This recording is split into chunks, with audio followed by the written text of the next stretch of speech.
Let's take our next question from Eric. The great Eric Metaxas. Eric, for people who don't know who you are, can you introduce yourself? I believe my name is Eric Metaxas. I host something called Socrates in the City. I've written many books, but most importantly, identify as a follower of Jesus. And I loved Charlie so much. I know. He loved you. That just about every time I saw him, I'd say, "I love you, Charlie," and I knew it would make him uncomfortable. And I loved that. I know. That he's like, "I'm not gay." I know. Not that there's anything wrong with that, Not Eric. that there's anything wrong with that.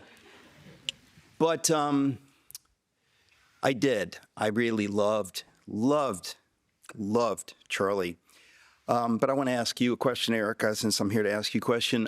When you said, and I was at the memorial service, that you forgave the man that murdered Charlie, I knew what you were saying. Yes, you did. But what you said, I know, is utterly incomprehensible, and rightly so, to most people. They would say, what in the world, what are you even saying? What does that mean?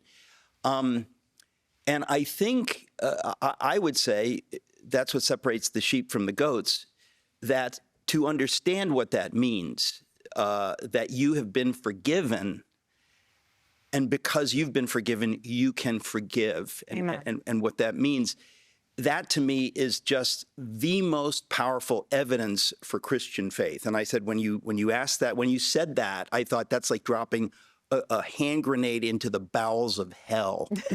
It's the most powerful thing. Yes. It's evidence for God it's incomprehensible. But I say all that just because I just want to ask you, I'm not familiar with your story. I came to Jesus in a dream around my 25th birthday. It was utterly miraculous.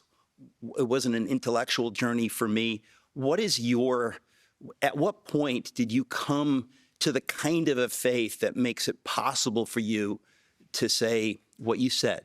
No, it's a great question. I was raised Catholic. My mom was Catholic. I come from a very Catholic family, half Italian.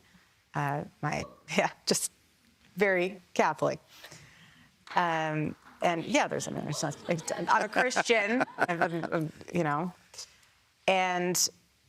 But you know what's so interesting about when I was growing up is that my mom actually, I didn't have a Bible growing up.